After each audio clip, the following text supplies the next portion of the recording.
Hey guys, sorry about the lighting.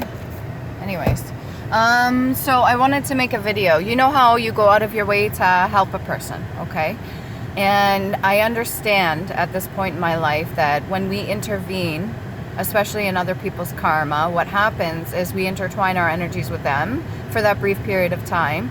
And sometimes if we go above and beyond for another person when really they need to learn a specific lesson, what's going to happen is that we're going to end up kind of taking on a portion, just a little bit of that karma at the time that they should be learning.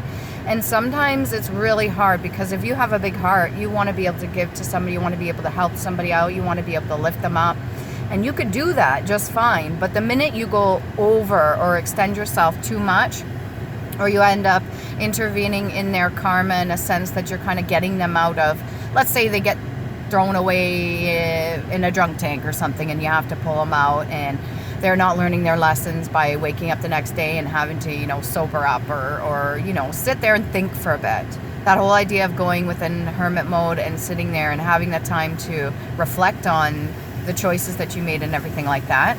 Well, what's happened is that a lot of people end up taking on the karma of other people.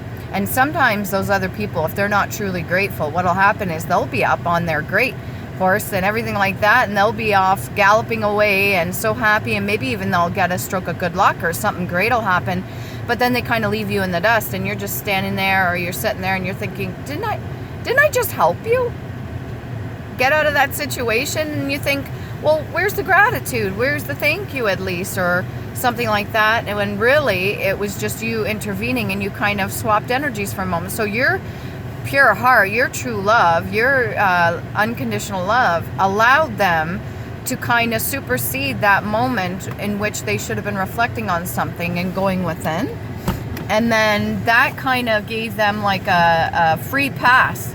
And then they get to reap the rewards of your good energy at that time. And then you may take on their negative karma. Let's say you have something bad happen after you help somebody or something like that. Or I think there's a couple movies they made about it where somebody's got really bad luck, but then they bump into another person. Then the next thing you know, that person experiences bad luck and the other person's doing great. Jokes aside, that shit is real. Energy exchange is real. And it does occur in everybody's daily life. And who we choose to help, there's a lot of people that'll be more than grateful and they'll want to do something in exchange, or they'll want to just really go out of their way to show you they appreciate it. And then they still learn the lesson, which they should have previously, and then they improve their life based off that, and it's even better. And then there's no need for the exchange because the lesson's been learned, which is really good, right? So I just thought I'd give you a warning for that, a heads up that yes, that shit is real and it does happen, okay?